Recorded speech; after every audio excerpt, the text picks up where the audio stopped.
जमलेल्या माझ्या तमाम हिंदू बांधवांनो, भगिनी आणि मातांनो, तुमचा जोश आणि उत्साह मी समजू शकतो. आणि आता तुम्ही जी घोषणा देत होता, आवाज कोणाचा, हा आवाज दिल्लीकरांच्या कानावरती आदळला पाहिजे आणि त्यांना कळलं पाहिजे की महाराष्ट्र हा लेच्या पेच्यांचा देश नाहीये. महाराष्ट्र हा शूरांचा, मर्दांचा आणि छत्रपती शिवाजी महाराजांचा हा प्रदेश आहे. जे आपल्या महाराष्ट्राचं एक वर्णन आहे, राकट देशा, कणखर देशा, दगडांच्या देशा.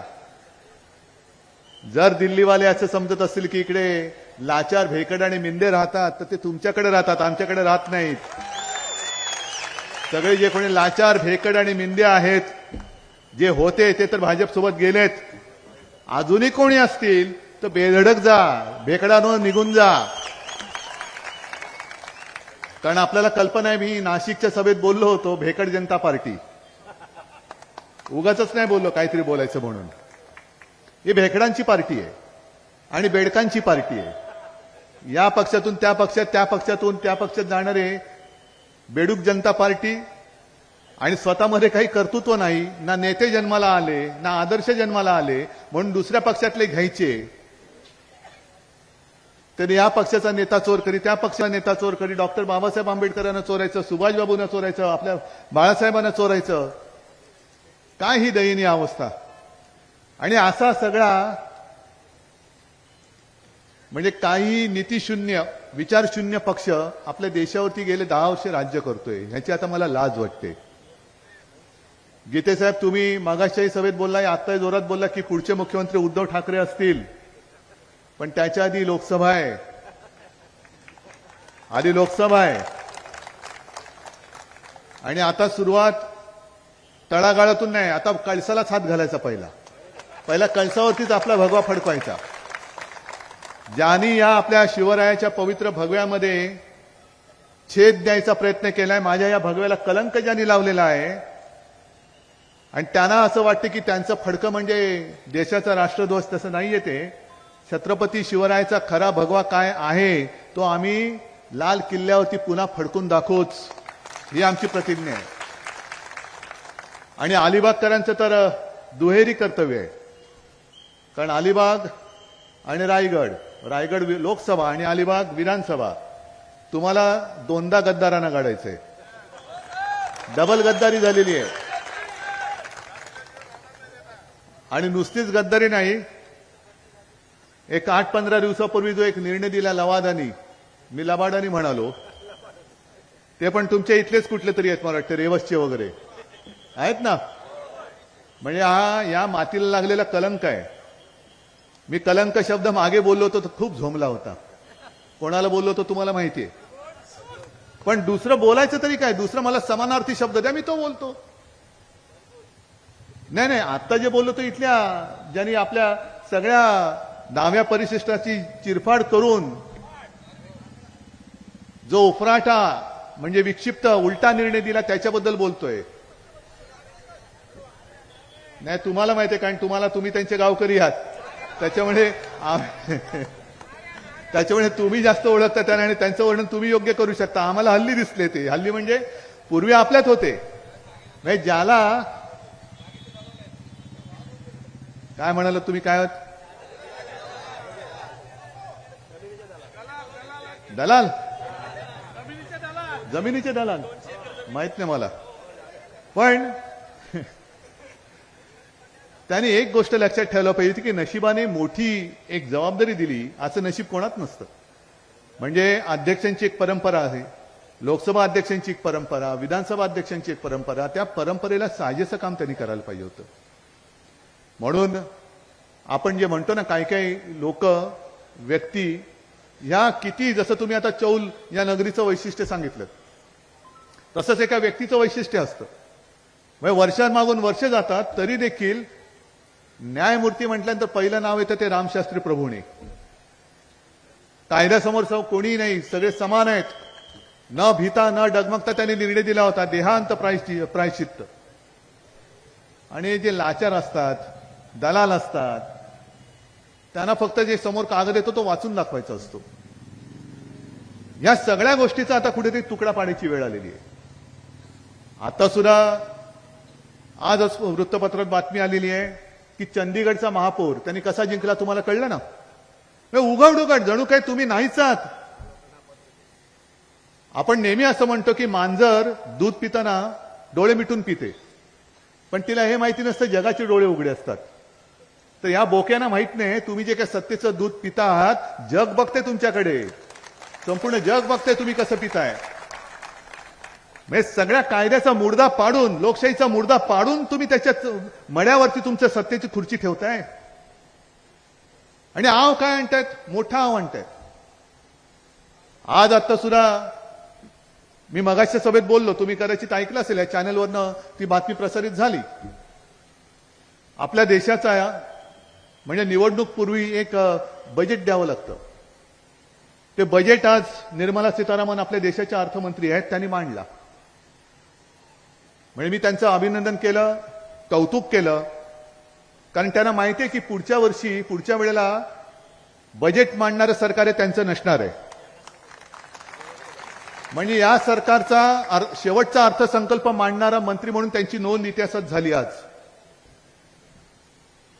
तरी देखील आज त्यांना कळलं, म्हणजे इकडे मोठ्या प्रमाणावरती महिला बसलेल्या आहेत, इकडे मोठ्या प्रमाणावरती पुरुष बसलेले आहेत. सगळे काय सुटाबुटातले आहात का रे तुम्ही? जय आता अनंत गीते साहेबांनी वर्णन केलं की तुम्ही सगळे छोटे मोठे उद्योगधंदे तुमच्या शेवटी रोजीरोटीसाठी जे करावं लागते ते तुम्ही करता, पण तुम्हाला सुखाने खाऊ नाही द्यायचं. यांची वृत्तीच अशी आहे की कोणालाही सुखाने जगूच द्यायचं नाही, त्यांच्या सुखामध्ये मीठ टाकत बसायचं, मीठ टाकायचं, आणि निवडणूक आली का साखर टाकायची. आजचा जो अर्थसंकल्प आहे त्याच्यात त्यांनी मोठा शोध लावलाय. फार काही वर्षांपूर्वी इंदिराजी होत्या, इंदिरा गांधी, त्यांनी एक नारा दिला होता, गरिबी हटाव. आठवतं ना तुम्हाला? आपण त्याही वेळेला विरुद्ध होतो. आपण जे जे नाटक असेल, जे थोतांड असेल त्याला विरोध करतोच, कोणी असला तरी. आणि 10 वर्ष सत्ता भोगल्यानंतर आज यांना साक्षात्कार झाला, आणि तो सुद्धा अशा पार्श्वभूमीवर की महाराष्ट्रामध्ये जातनिहाय सर्वेक्षण सुरू आहे ना. तुमच्या घरी पण येऊन गेले लोक, माझ्याकडे पण काल येऊन गेले, जात कोणती, जात कोणती, जात कोणती. मग इकडे जातीचं सर्वेक्षण सुरू आहे, आणि निर्मला सीतारामन म्हणतात की आम्ही फक्त 4 जातींसाठी काम करणार: महिला, तरुण, त्याच्यानंतर शेतकरी आणि गरीब. आज तुम्हाला 10 वर्ष कळलंच नाही या देशात महिला आहेत. मणिपूरमध्ये त्या 2 महिलांची जी काही धिंड काढली, अत्याचार झाले, तेव्हा तुम्हाला कळलं नाही त्या महिला होत्या त्या. आज माझ्या महाराष्ट्रामध्ये जे शेतकरी आत्महत्या करतायत, त्या शेतकऱ्यांना ना पीक विमा वेळेवरती मिळतोय, ना अवकाळी पाऊस किंवा आपत्तीचं जे संकट आल्यानंतर नुकसान भरपाई जी मिळते ती सुद्धा मिळत नाही. आणि आता तुम्ही शेतकऱ्यांसाठी काम करणार. मला सांगा, तुम्ही गेल्या 5-10 वर्षामध्ये केंद्राच्या माध्यमातून बाकी महाराष्ट्र मोठा आहे, रायगड पण मोठा आहे, केवळ आणि केवळ अलिबाग किंवा चौलमध्ये किती रोजगार आले? बरं, इकडे निसर्ग वादळ आलं होतं ना, नुकसान झालं होतं ना, त्यावेळेला मी मुख्यमंत्री होतो ना, मदत केली होती की नव्हती? नाही, नसेल तर नाही सांगा. मला काही बे नाही, मी कधी खोटं बोलणार नाही, आणि मला खोटं बोलून मतं मिळवायची नाही, अजिबात नाही. जे मी केलं ते मी केलं, आणि नसेल केलं तुम्ही तोंडावर सांगा तू नाही केलंस. मी आलो होतो त्यावेळेला, मोठेच्या मोठे वृक्ष उन्मळून पडले होते इथून. नंतर ते तोक्ते सुद्धा वादळ आलं होतं. सिंधुदुर्गात मी गेलो होतो, मोठमोठे वृक्ष असं मी कधी बघितलं नव्हतं. 100-100 वर्षाचे वृक्ष सुद्धा उन्मळून पडले होते, काही घरांवरती पडले होते, अमाप नुकसान झालं होतं. आणि तेव्हा मी मुख्यमंत्री होतोच. केंद्राच्या निकषाच्या पलीकडे जाऊन मी मदत केली होती. ती मिळाली होती की नाही ते मला सांगा. फळबागांना केली होती, सगळ्यांना मदत केली होती. नाही, येऊ दिलं नाही म्हणजे तेव्हा जो काय होतं ते मी फिरत होतो, पण मदत द्यायचं काम मी केलं होतं. आता मला सांगा, एवढं मदत संकट येऊन गेल्यानंतर त्यावेळेला यांना कळलं नाही की ह्या 4 जाती ज्या तुम्ही नवीन निर्माण केलेल्या आहेत, त्याही वेळेला त्या होत्या, महाराष्ट्रामध्ये होत्या.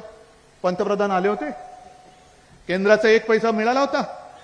आता पंतप्रधान येत आहेत, आता सरकार आपल्या दारी, पंतप्रधान आपल्या दारी.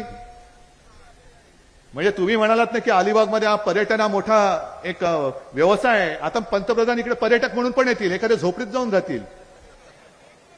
भाई और बहनों, आपका और मेरा बहुत पुराना रिश्ता है. आपका जो समुद्र है वो मेरे गुजरात को भी मिलता है, इतना हमारा बड़ा संबंध है. अरे पण त्या समुद्रातून तुम्ही माझे सगळे उद्योग धंदे गुजरातला घेऊन जाते, त्याचं काय? जे गुजरातला मोठं करा, मी काही जळत नाही किंवा माझी काही त्यांच्याबद्दल असूया नाहीये की गुजरात समृद्ध होतं, झालाच पाहिजे. बिहारही समृद्ध झाला पाहिजे. नितीश कुमारला तुम्ही फोडला आणि घेतलात ना, मग आता नितीश कुमारला घेतल्यानंतर बिहारला एक मोठं पॅकेज द्या ना. आता 5 लाख कोटीचं पॅकेज द्या बिहारला, हरकत नाही आमची. नाही तर नुसती फोडाफोडी करायची. निवडणुका आल्यानंतर तुम्हाला हे 4 वर्ग दिसतात, पण निवडून आल्यानंतर फक्त तुम्हाला सुटाबुटातले तुमचे मित्र दिसतात. सगळं काही त्या ना, म्हणजे मत मागताना 4 जाती आहेत, पण मत दिल्यानंतर चला फुटा, हे माझे 2 मित्र आहेत, यांच्यासाठी मी काम करणार सगळं सुटाबुटातले. म्हणजे राहुल गांधी मागे म्हणाले होते सुटबुटकी सरकार. आता त्यांना तुमच्या दाराचे जोडे जुजवण्याची वेळ येते. ते बूट त्यांच्या कामाला नाही येणार आहेत. आता जोडे जिजवावे लागतात, कारण त्यांना कळलंय की 10 वर्षाचा कालखंड निघून गेलेला आहे. अरे 10 वर्ष लागली तुम्हाला राम मंदिर बांधायला. आता राम मंदिर तर तुमच्या आदेशाने झालेलंच नाही, कोर्टाच्या आदेशाने झाले. आणि ज्याच्याबद्दल मला सुद्धा अभिमान आणि मला सुद्धा आनंद आहे, नक्की आनंद आहे, कारण त्या सगळ्या लढ्यामध्ये शिवसैनिक सुद्धा होते. शिवसेना होती, शिवसेना प्रमुखांनी तर जबाबदारी घेतली होती. मी विरोध नाही केला राम मंदिराला, पण मला आमंत्रण मिळते की नाही मिळत, मिळते की नाही मिळत ह्याची वाट न बघता मी माझा आनंद नाशिकला साजरा केला, नाशिकला केला. का तुम्ही तुमच्या सगळ्याच्या मध्ये करा, पण तरी देखील एक प्रश्न राहतो. ज्या वेळेला ते आमच्यावरती टीका करताना म्हणतात की यांनी हिंदुत्व सोडलं, जसं आज गीतेसाहेब म्हणाले आणि इकडे आलेत मुस्लिम बांधव, अरे आम्ही हिंदू आहोत ना रे, मग का आला तुम्ही आमच्या बरोबर? काय तुम्हाला माहित नाही मी हिंदू आहे? मला माहित नाही तुम्ही मुसलमान आहात? पण माझं हिंदुत्व जे माझ्या वाडवडिलांनी शिकवलंय ते म्हणजे जो या देशाला माझं मानतो, जो या देशासाठी मरायला तयार आहे, तो हिंदू आहे, तो माझा आहे, तो माझा आहे. आणि आमचं हिंदुत्व आहे, राष्ट्रीयत्व आहे. जे शिवसेना प्रमुखांचं वाक्य होतं की मला म्हणजे ते सांगायचे की त्यांना देवळात घंटा बडवणारा हिंदू नकोय, अतिरेक्यांशी लढणारा हिंदू पाहिजे. मग ही आमच्या हिंदुत्वाची व्याख्या असल्यानंतर आम्हाला सुद्धा राम आमचा आहे, पण आमचा राम हा हृदयात आहे. पण तोच राम नुसता हृदयात ठेवून चालणार नाही, हाताला काम मिळालं पाहिजे. हृदयात राम आणि हाताला काम देणारं आमचं हिंदुत्व आहे. मग तुम्हाला मान्य आहे की मान्य नाहीये? सांगा मला. मी मुख्यमंत्री असताना सुद्धा मी कुठे जातपात भेद केला, धर्माचा भेद केला? मग आम्ही म्हणे हिंदुत्व सोडलं. मग आता तुम्हाला जो नितीश कुमार चाललाय, तुम्ही घेतलाय, त्या नितीश कुमारने तर एक जमान्यामध्ये संघमुक्त भारतची घोषणा दिली होती. संघमुक्त भारत. या नितीश कुमारला सांगितलं ना तुम्ही, आ गले लग जा, सगळे तुम्हाला पाहिजेत. आणि म्हणे पुन्हा टिमकी मिरवणार, अबकी बार 400 पार. अरे 400 पार होणार तर नितीश कुमार कशाला पाहिजे? त्या सोरेनला तुरुंगात का टाकताय निवडणुकीच्या तोंडावर? 400 पार होणारच ना, मग पहिले 400 पार व्हा, मग टाका तुरुंगात. मग घाईघाईने राम मंदिर का केलं? 400 पार व्हायचं होतं आणि राम मंदिर करायचं होतं. पण तुम्हाला राम मंदिर पण पाहिजे, नितीश पण पाहिजे, जे पाहिजेत ते येत आहेत त्यांना काही नाही. म्हणजे पेपरमध्ये ज्या बातम्या येत आहेत त्या तुम्ही नीट लक्षपूर्वक वाचता का? टीव्हीवरती ज्या बातम्या दिसतात तुम्ही लक्षपूर्वक वाचता?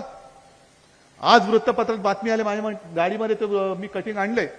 महाराष्ट्र टाइम्स मध्ये, मी मुद्दामून नाव घेऊन सांगतो, पहिल्या पानावरती 2 बातम्या आहेत.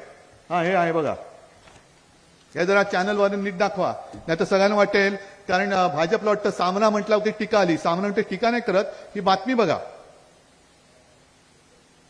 या 2 बातम्या बाजूबाजूला महाराष्ट्र टाइम्सने दिलेल्या आहेत. एक आहे हेमंत सोरेन यांना अटक, कशासाठी? मनी लॉन्ड्रिंग आणि इतर वगैरे वगैरे वगैरे दिवसा म्हणून सोरेन यांना काल त्यांनी अटक केली, ही बातमी आली. आणि दुसऱ्या बाजूला छोटी बातमी आहे, अजित पवारांना क्लीन चिट.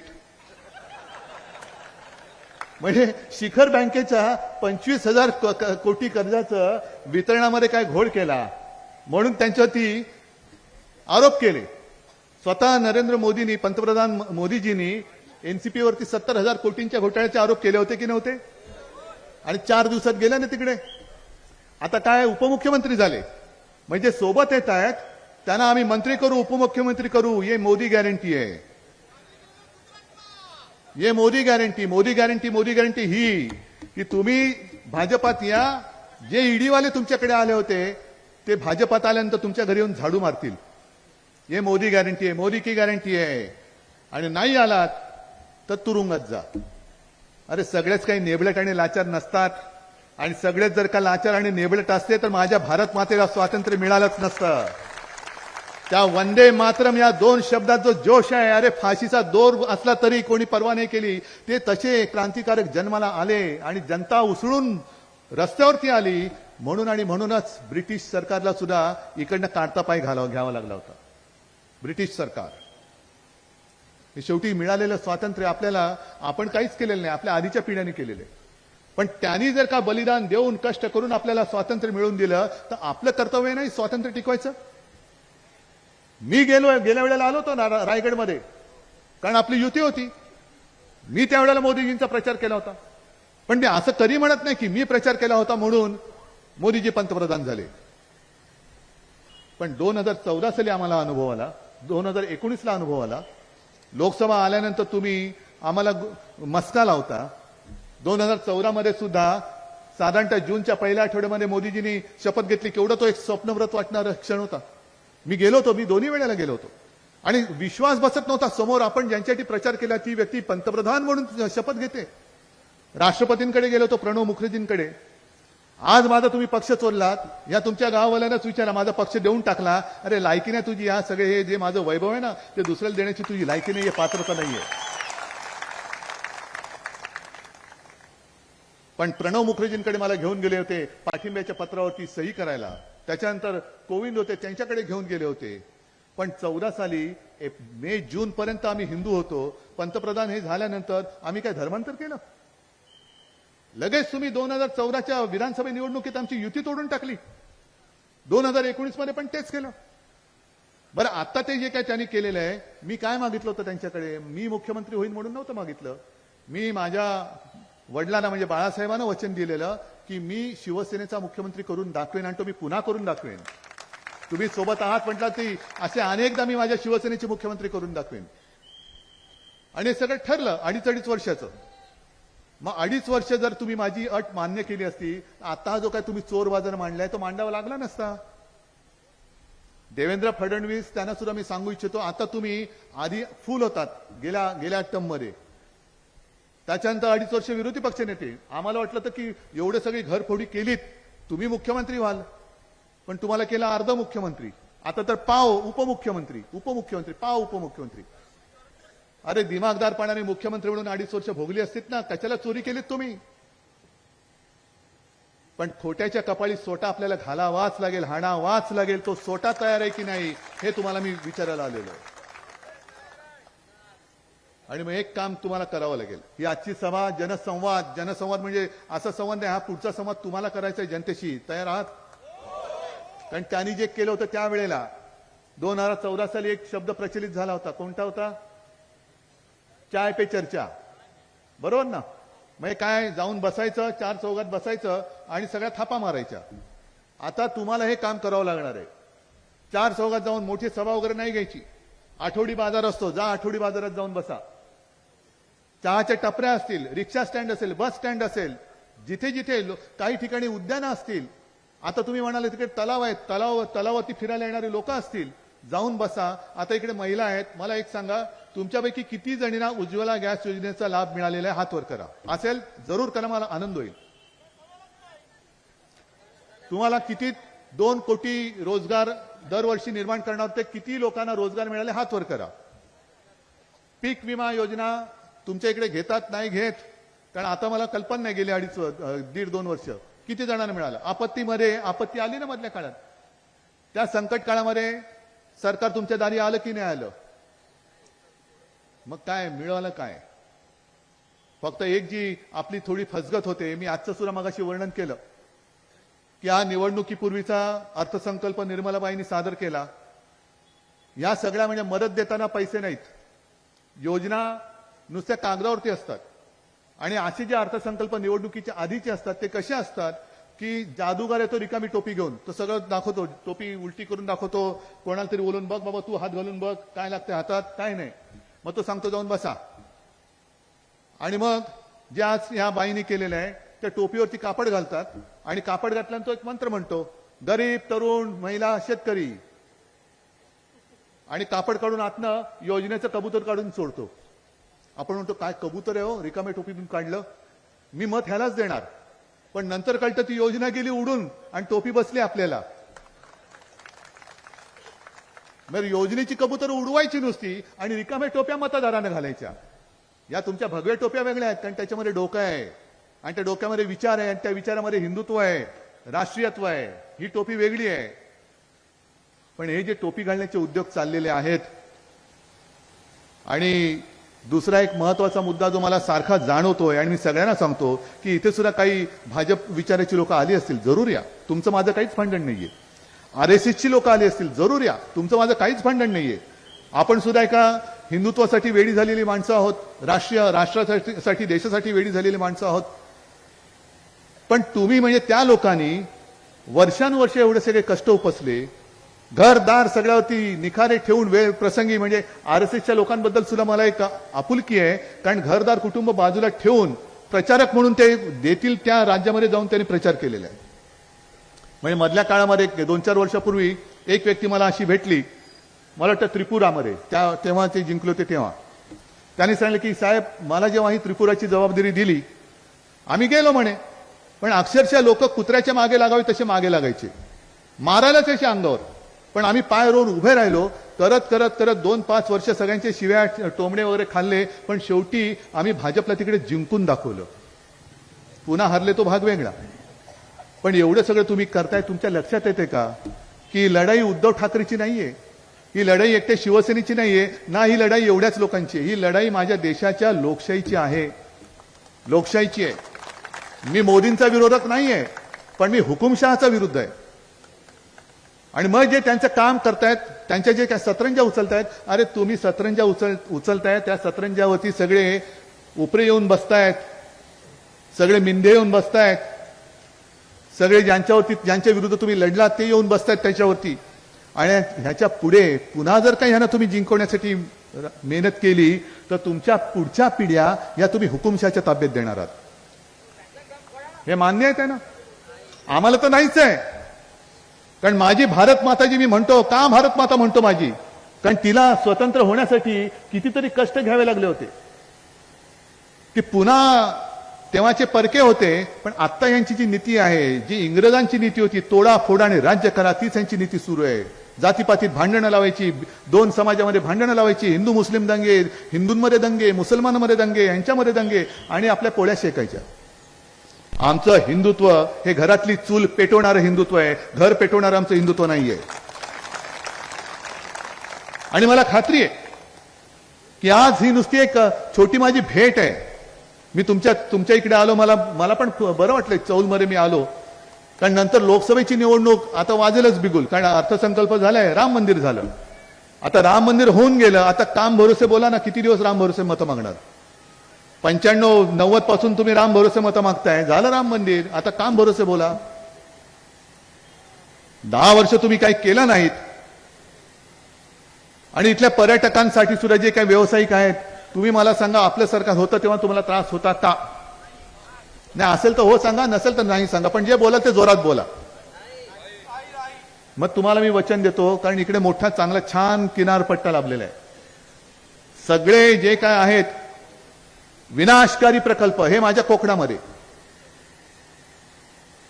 म्हणजे मध्ये पंतप्रधान सिंधुदुर्गाला येऊन गेले, किल्ल्यात नव्हते गेले पण येऊन गेले, एक महाराजांचा पुतळा उभारला, नौदल दिन साजरा केला, पण जाताना पाणबुडी पर्यटन प्रकल्पही गुजरातला घेऊन गेले.